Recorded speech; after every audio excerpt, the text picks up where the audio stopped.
നൈമിഷികമായ ആസ്വാദനത്തിനു വേണ്ടിയിട്ട് അന്യമതക്കാരുടെ കൂടെ ഒളിച്ചോടി പോകുന്ന എത്രയെത്ര പെൺകുട്ടികളാണ് നമ്മുടെ മുന്നിലുള്ളത്. പൊന്നുമോളെ, ഒരു നല്ല മരണം മോളെ, പൊന്നുമോളെ നിനക്ക് കിട്ടുമോ മോളെ? സ്നേഹത്തോടെ ചോദിക്കുക. +2 പഠിക്കുന്ന, +1 പഠിക്കുന്ന എത്രയെത്ര പെങ്ങന്മാരുണ്ട് ഇവിടെ. നിന്റെ മാതാവിനെ, നിന്റെ പിതാവിനെ കണ്ണുനീരിന്റെ കയത്തിലേക്ക് തള്ളിയിട്ട് പൊന്നുമോളെ നീ എന്ത് രസമാണ് അനുഭവിക്കാൻ പോകുന്നത്.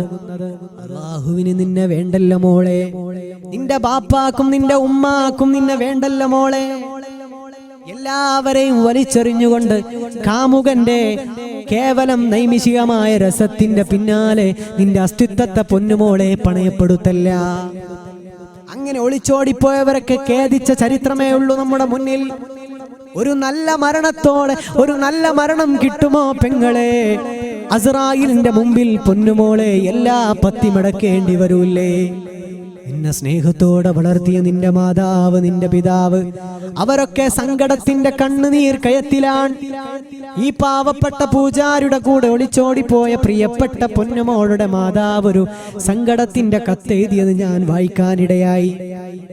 പ്രിയപ്പെട്ട മാതാവ് പറയുന്നു, മോളെ, സങ്കടത്തോടെയാണ് പൊന്നുമോളെ ഈ കത്തെഴുതുന്നത്.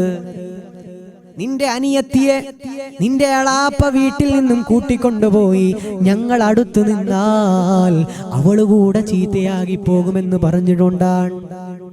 ആരാണ് മോളെ നിന്നെ വെടക്കാക്കിയത്? ആരാണ് പൊന്നുമോളെ നിന്നെ ചീത്തയാക്കിയത്? ഞങ്ങളാണോ?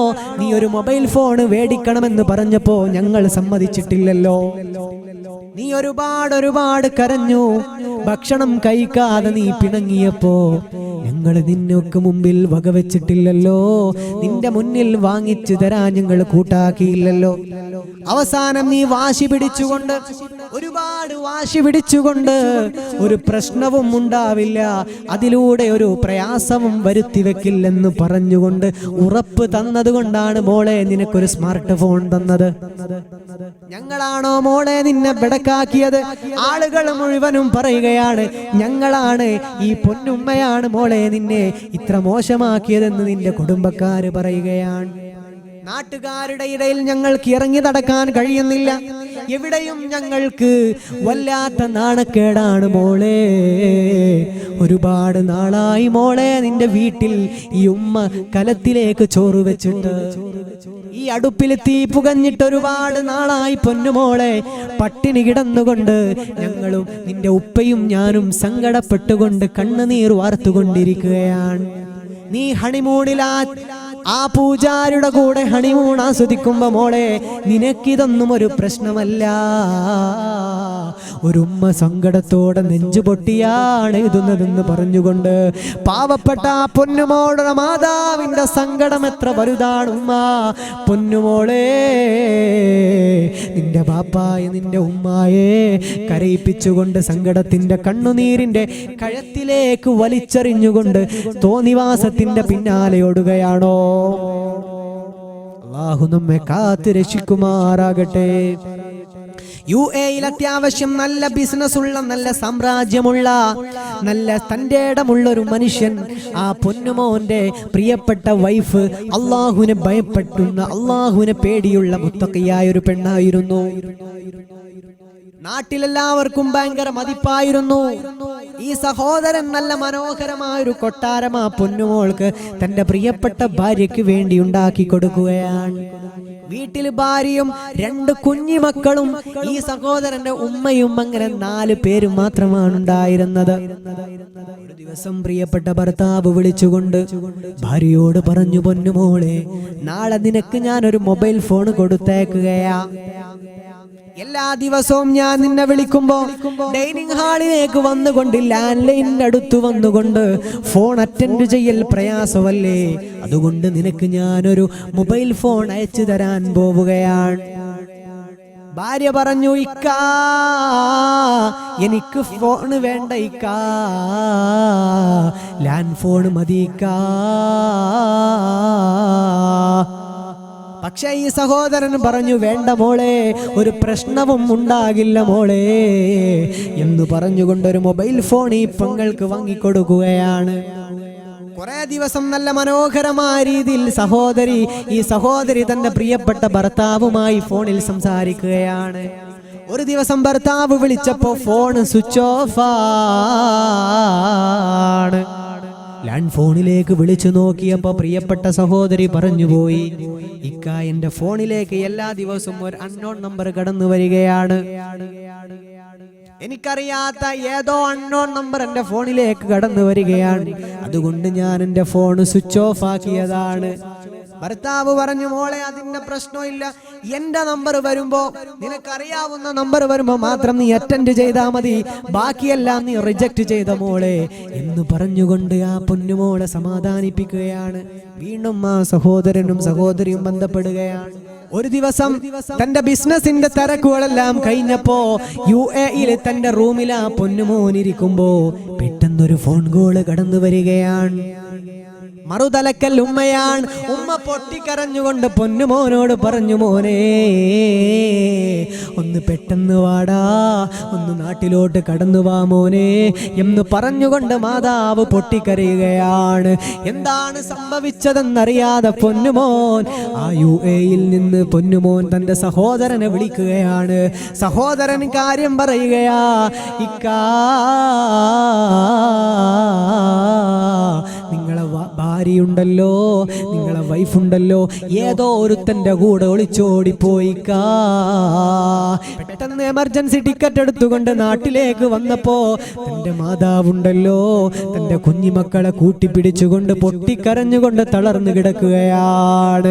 സങ്കടത്തോടെ ഈ മനുഷ്യനും ബോധം കെട്ട് വീണുപോയി. ഇതിലൊരുപാട് സ്ഥലത്ത് അന്വേഷിച്ചു, ഒരു വർത്തമാനം പോലും കിട്ടുന്നില്ല. പോലീസ് സ്റ്റേഷനിൽ പോയി പരാതി കൊടുത്തില്ല. കാരണം അദ്ദേഹത്തിന്റെ നാണക്കേട് ഓർത്തുകൊണ്ട് പ്രൈവറ്റ് ആയിട്ട് ഒരുപാട് അന്വേഷിച്ചു, ഒരു വർത്തമാനം പോലും കിട്ടുന്നില്ല. അവസാനം 8 മാസങ്ങൾ കഴിഞ്ഞപ്പോഴാണ് 8 മാസങ്ങൾ കഴിഞ്ഞപ്പോ പത്രത്തിൽ ഒരു ഡെഡ് ബോഡി കിട്ടിയിട്ടുണ്ടെന്ന പത്രപരസ്യം കണ്ടുകൊണ്ട് ബോംബെയിലേക്ക് ഈ പൊന്നുമോൻ വണ്ടി കയറുകയാണ്. ബോംബെയിലെത്തിയപ്പോ എൻ്റെ പ്രിയപ്പെട്ട ചെറുപ്പക്കാരി, ഞാൻ ചുരുക്കി പറയുകയാണ്, ബോംബെയിലെത്തിയപ്പോ ഒരു ഫ്ലാറ്റിൽ തൻ്റെ പ്രിയപ്പെട്ട പൊന്നുമോള് എന്നെ സുബീന്റെ മുമ്പ് തഹജ്ജുദിന് വിളിച്ചുണർത്തി എൻ്റെ ഭാര്യ, എന്നെ ഒരുപാട് സ്നേഹിച്ച എൻ്റെ പൊന്നുമക്കളെ ഉമ്മയാ, എൻ്റെ പ്രിയപ്പെട്ട ഭാര്യ, പ്രിയപ്പെട്ട ഭാര്യയുടെ മൃതദേഹമതാ പ്രിയപ്പെട്ട സഹോദരന് കാണുകയാണ്. കഴുത്തിൻ്റെ അകത്തൊരു കാറും കണ്ടപ്പോ ഈ സഹോദരന് ബോധം കെട്ടുപോയല്ലോ. കുറെ സമയം കഴിഞ്ഞപ്പോ ബോധമങ്ങ് കടന്നു വന്നപ്പോ അവിടത്തെ പോലീസുകാരൊരു സൂയിസൈഡ് ലെറ്റർ എടുത്തുകൊണ്ട് ഈ സഹോദരന്റെ കയ്യിൽ കൊടുക്കുകയാണ്. മെല്ലെ ആ സൂയിസൈഡ് ലെറ്റർ, ആത്മഹത്യാക്കുറിപ്പ് വായിക്കാൻ തുടങ്ങുകയാണ്. സുബ്ഹാനല്ലാഹ്, ഇക്കാ മാപ്പ് ഇക്കാ എന്ന് പറഞ്ഞുകൊണ്ട് പ്രിയപ്പെട്ട സഹോദരി തന്റെ ജീവിതത്തിന്റെ അനുഭവങ്ങൾ പങ്കുവെക്കുകയാണ്. സങ്കടത്തിന്റെ, സംഘട്ടനത്തിന്റെ, കഥനത്തിന്റെ ഭാണ്ഡം വഹിക്കുകയാ. ഞാൻ ചുരുക്കി പറയട്ടെ, ഈ പ്രിയപ്പെട്ട പൊന്നുമോള് പറയാൻ തുടങ്ങി, ഒരുപാട് തവണ ഞാൻ എൻ്റെ ഫോണിലേക്ക് വരുന്ന മിസ് കോളുകളെ ഞാൻ അവോയ്ഡ് ചെയ്തല്ലോ, ഒരുപാട് തവണ ഞാൻ ഉപേക്ഷിച്ചല്ലോ.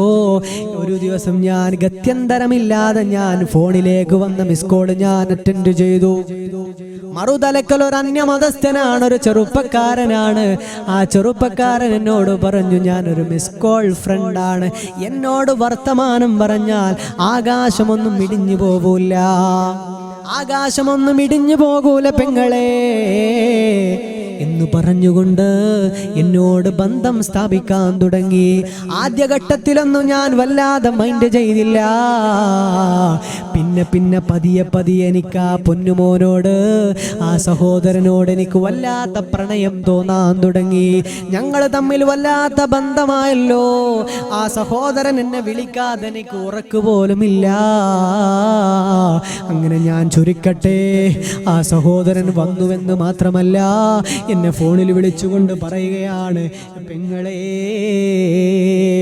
ഇന്നാലിന്ന സ്ഥലത്ത് ഞാനുണ്ടാകും, നീ എല്ലാ സാധനങ്ങളും വസ്തുക്കളും എടുത്തുകൊണ്ട് നീ കടന്നു വാ മോളെ, നമുക്ക് പാറിപ്പറക്കാം പൊന്നുമോളെ എന്ന് ആ സഹോദരന് വിളിച്ചപ്പോ എൻ്റെ 101 വരുന്ന സ്വർണ്ണാഭരണങ്ങളും ഞാൻ എടുത്തുകൊണ്ട് ബാഗിൽ വെച്ചുകൊണ്ട് എൻ്റെ പ്രിയപ്പെട്ട പൊന്നുമക്കളെ സ്കൂളിലേക്ക് പറഞ്ഞയച്ചുകൊണ്ട് എൻ്റെ മാതാവ് ബാത്റൂമിൽ പോയപ്പോ എൻ്റെ ബാഗുമായിട്ട് സ്വർണവുമായിട്ട് എൻ്റെ അത്യാവശ്യമുള്ള വസ്ത്രവുമായിട്ട് ആ കൂട്ടുകാരന് പറഞ്ഞ സ്ഥലത്തേക്ക് ഞാൻ ചെല്ലുകയാണ്.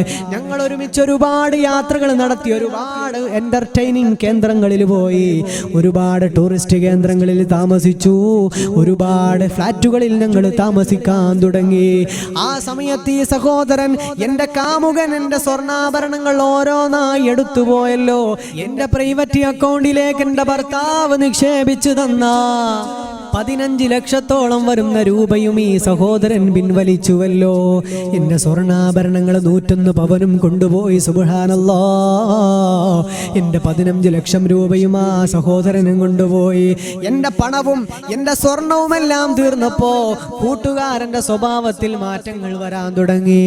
പഴയ പോലെ സ്നേഹമില്ല, പഴയ പോലെ എൻ്റെ ഫ്ലാറ്റിലേക്ക് വരുന്നില്ല. മാത്രമല്ല ഒരു ദിവസം എൻ്റെ ഫ്ലാറ്റിലേക്ക് കടന്നു വരികയാണ്. നട്ടപ്പാതിര സമയത്ത് ഞാൻ എൻ്റെ റൂമിൻ്റെ കുറ്റി തുറന്നപ്പോ, കതക് തുറന്നപ്പോ ഒരുപാട് പേരെൻ്റെ റൂമിലേക്ക് ഇരച്ചു കയറി മദ്യപിച്ചുകൊണ്ട് ലക്കുകെട്ട് ഒരുപാട് പേര് പുലരും വരെ എന്നെ മോശമായി, എന്നെ മൃഗീയമായി ഉപയോഗിച്ചുവെന്ന് മാത്രമല്ല, സുബ്ഹാനല്ലാഹ്, എൻ്റെ കഴുത്തിൽ അവശേഷിച്ചിരുന്ന എൻ്റെ പരിശുദ്ധമായ മഹറിൻ്റെ മാല കൂടി വലിച്ചുകൊണ്ടവർ കടന്നു കളഞ്ഞു. അന്ന് ഞാൻ മനസ്സിലാക്കി, അല്ലാഹുവേ പടച്ചവനെ, ഞാൻ എന്തൊരു നിർഭാഗ്യവതിയാ. എൻ്റെ കത്തിൻ്റെ, എൻ്റെ നഷ്ടപ്പെടലുകളുടെ, എൻ്റെ എല്ലാ പ്രശ്നങ്ങളുടെയും കാരണക്കാരൻ ഞാൻ തന്നെയാ. എൻ്റെ ഭർത്താവിൻ്റെ സ്നേഹം, എൻ്റെ മാതാവിൻ്റെ സ്നേഹം, എൻ്റെ പൊന്നുമക്കളുടെ പൂമുഖം എൻ്റെ ഹൃദയത്തിലേക്ക് വരാൻ തുടങ്ങി. എല്ലാം നഷ്ടപ്പെട്ടല്ലോ പടച്ച റബ്ബേ.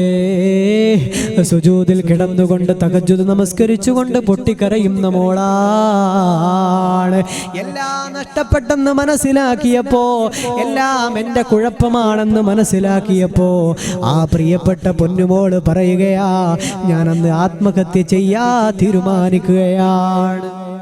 അങ്ങനെ ആ കത്ത് വായിച്ചുകൊണ്ട് ബോധം കെട്ടുപോയ ആ സഹോദരൻ. എൻ്റെ പ്രിയപ്പെട്ടവരെ, എല്ലാ ദിവസവും തഹജ്ജുദ് നമസ്കരിക്കുന്ന ഒരു സഹോദരിയായിരുന്നു. എന്തേ പറ്റിപ്പോയത്? ഒരു മിസ് കോളായിരുന്നു. തെറ്റിനെ നിസാരവൽക്കരിക്കുന്ന ഒരു പ്രവണത ഈ ഉമ്മത്തിന് വല്ലാതെ കാർന്നു തിന്നുകൊണ്ടിരിക്കുകയാണ്. അതൊരു മിസ് കോൾ അല്ലേ എന്ന് പറഞ്ഞുകൊണ്ട് നമ്മൾ അവോയ്ഡ് ചെയ്യും. അതിന്റെ പരിണത ഫലം തന്റെ ജീവിതം നഷ്ടപ്പെട്ടു പോയ സങ്കടത്തിന്റെ ഒരു കഥയാണ്. എന്റെ പ്രിയപ്പെട്ടവരെ, തെറ്റിനെ നിസാരവൽക്കരിക്കുന്ന പ്രവണത നമ്മൾ മാറ്റിവെക്കണം.